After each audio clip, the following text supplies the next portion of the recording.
Hello everyone, once again welcome back on my YouTube channel. आज हम discuss करेंगे strategic management and business policy में Porter 5 force model.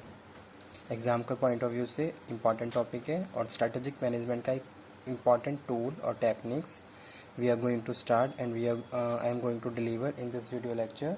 So let's start the topic Porter 5 force model.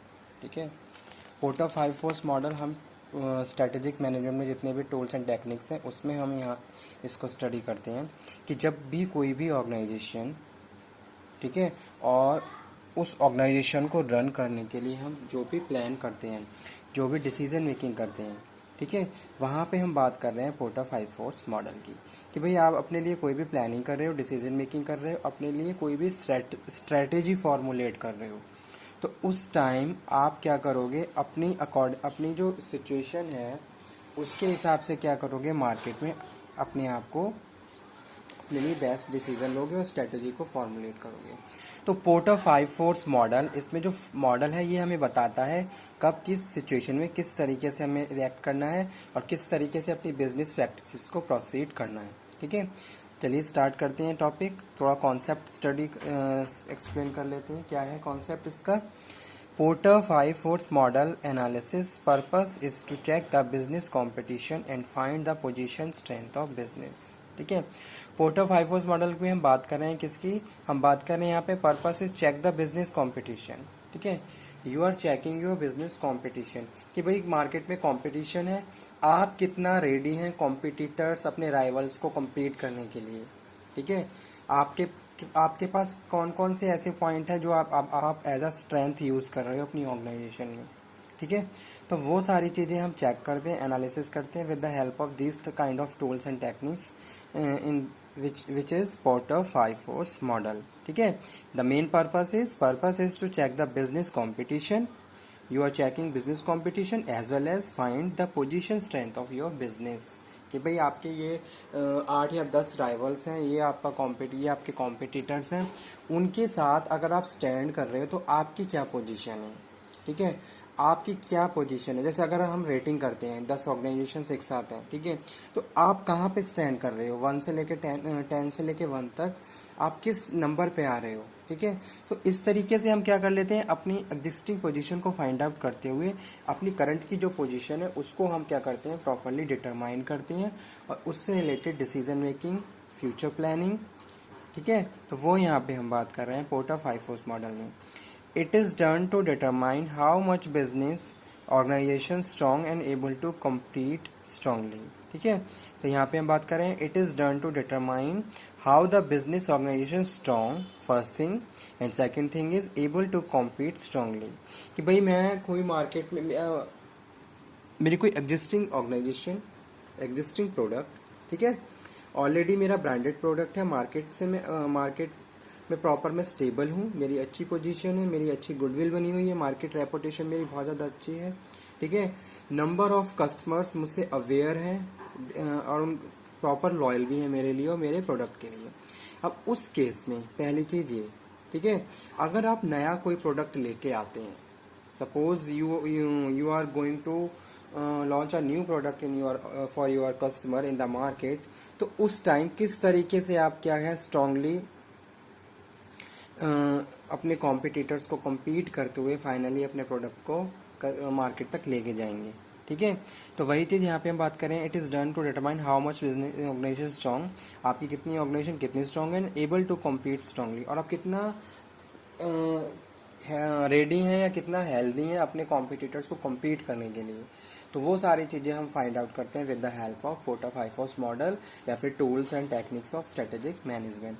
ठीक है, तो आप इस तरीके से आपने क्या करा, अपनी जो भी आप ऑर्गेनाइजेशन रन कर रहे हो उससे रिलेटेड आपकी जो भी इंफॉर्मेशन है, ठीक है, आपकी स्ट्रेंथ है, आपकी वीकनेसेस हैं, जो भी इंफॉर्मेशन है वो फाइंड आउट कर रहे हो और उसके बाद अपने आप को इवेल्युएट कर रहे हो कि आप कहाँ पे स्टैंड कर रहे हो। क्या आप मार्केट में कॉम्पिटिटर्स को compete करने के लिए रेडी हो, स्ट्रांगली वहाँ आप सारी चीज़ें परफॉर्म कर सकते हो, स्ट्रांगली अपने राइवल्स को compete कर सकते हो, क्या आपके पास वो सारे रिसोर्स अवेलेबल हैं जो रिक्वायर्ड है to compete in the market. ठीक है, if customer is bargaining with organization regarding product to reduce the price otherwise switch the product. अगर हम बात करते हैं बार्गेनिंग की, तो ठीक है, if the customer is bargaining with organisation regarding product to reduce the price. अगर कस्टमर बार्गेनिंग कर रहा है तो ऑर्गेनाइजेशन क्या है, प्राइस रिड्यूस करेगी, अदरवाइज क्या है, कस्टमर स्विच कर देता है। अगर मुझे लग रहा है कि कोई प्रोडक्ट मुझे महंगा लग रहा है तो मैं पहले तो बार्गेनिंग करूंगा कि भाई इसका प्राइस इतना नहीं, इतना होना चाहिए, ठीक है। अगर कंपनी उस तरीके से कस्टमर को डील नहीं कर रही है तो आप क्या करोगे, उस प्रोडक्ट को स्विच कर दोगे, ठीक है। Mean business is weak and we are not making profit from the market. इस तरीके की सिचुएशन होती है तो ऐसा लगता है कि तो मतलब कि ऐसा नहीं कि इस तरीके की अगर सिचुएशन अराइज हो रही है, इट मीन्स कि आपका मार्केट, आपका जो बिजनेस है वो वीक है, ठीक है, क्योंकि कस्टमर के पास अल्टरनेटिव है, सब्सटीट्यूट है, और वो लॉयल नहीं है आपके प्रोडक्ट के लिए। इट मीन्स कि आपकी मार्केट पोजीशन अच्छी नहीं है। अगर आप मार्केट में कस्टमर के हिसाब से अपनी उसकी बार्गेनिंग के हिसाब से उसको प्रोडक्ट नहीं दोगे तो वो आपको स्विच कर जाएगा। इट मीन्स कि आपकी लॉयल्टी वहाँ पे अभी मेंटेन नहीं हो पाई है और कस्टमर आपको स्विच कर रहा है। तो इस तरीके की जो कंडीशंस होती हैं उसको हम वीक कंडीशंस कहते हैं किसी भी बिजनेस के लिए, ठीक है। तो वो यहाँ पे हम बात कर रहे हैं, और इस तरीके से आप प्रॉफिट भी जनरेट नहीं कर सकते। Porter 5 model is based on 5 factors of identify such factor of business practices. तो ये फैक्टर्स क्या हैं, these factors are Porter 5 model, threat of new entrants, compete rivalry, bargaining power of the buyer, bargaining power of the supplier and threat of substitute, ठीक है। तो ये 5 models हैं, Porter 5 model के नाम से ही हम इसे जानते हैं। इस तरीके की अलग अलग सिचुएशन के हिसाब से आप अपने आप को फाइंड आउट करते हो कि आप कहाँ पे स्टैंड कर रहे हो, आपकी क्या पोजीशन है, और उसके हिसाब से फिर क्या करते हो, आप मार्केट में अपने लिए न्यू डिसीजन मेकिंग करते हो, बिजनेस प्लानिंग करते हो, और उस हिसाब से स्ट्रेटेजी को फॉर्मुलेट करते हो, ठीक है। तो वो यहाँ पे हम बात कर रहे हैं। जैसे कि यहाँ पे पहला लिखा हुआ है, एंड यहाँ से बात कर लेते हैं बार्गेनिंग पावर ऑफ सप्लायर। अगर बार्गेनिंग पावर ऑफ सप्लायर में हम बात करें, अगर आप strong competitive rivalry, first point, how many competition हुआ आर दे एंड कॉम्पिटिशन, हाँ आपके कितने कॉम्पिटिटर्स हैं और वो हैं कौन। हाई कॉम्पिटिशन है तो हाई डिस्काउंट, ठीक है। लो कॉम्पिटिशन है तो आपकी स्ट्रेंथ गुड है और प्रॉफिट है, ठीक है। तो इस तरीके से हम बात कर रहे हैं कॉम्पिटिटिव राइवलरी के बारे में। भाई आपका कंपटीशन हाई है तो वहाँ पे आपका हाई डिस्काउंट जाएगा, क्योंकि आप सोचोगे ज़्यादा से ज़्यादा कस्टमर आपको फोकस करें, ठीक है।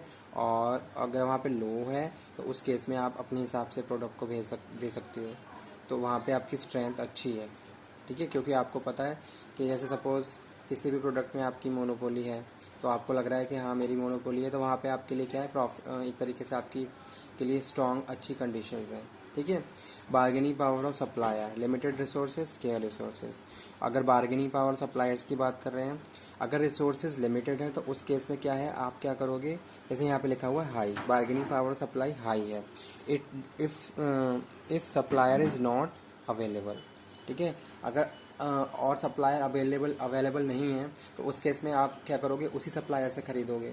अगर आपके पास बहुत सारे सप्लायर अवेलेबल हैं तो आप उसको स्विच करके दूसरे की तरफ जा सकते हो। तो इस तरीके से बार्गेनिंग पावर और सप्लायर का भी इफेक्ट पड़ता है अलग अलग कंडीशन में, जहाँ हम बात कर रहे हैं हाई और लो। जैसे मुझे लग रहा है कि भाई मेरी सप्लायर बहुत कम है, ठीक है, तो उस केस में मैं क्या करूँगा, सप्लायर कम होंगे तो उस केस में मेरी बार्गेनिंग पावर क्या हो जाएगी, कम हो जाएगी। अगर मेरे पास सप्लायर बहुत ज़्यादा है तो मैं बार्गेनिंग करूँगा। तो इस तरह की कंडीशंस हम फाइंड आउट करते हैं पोर्टर 5 मॉडल में, ठीक है। उसके बाद यहाँ पे नेक्स्ट लिखा हुआ है बार्गेनिंग पावर ऑफ बायर्स। अब नंबर ऑफ बायर्स यहाँ पे हम बात कर रहे हैं। If buyers large number, cost of switching low, ठीक है, और undifferentiated product, bargaining power high है तब।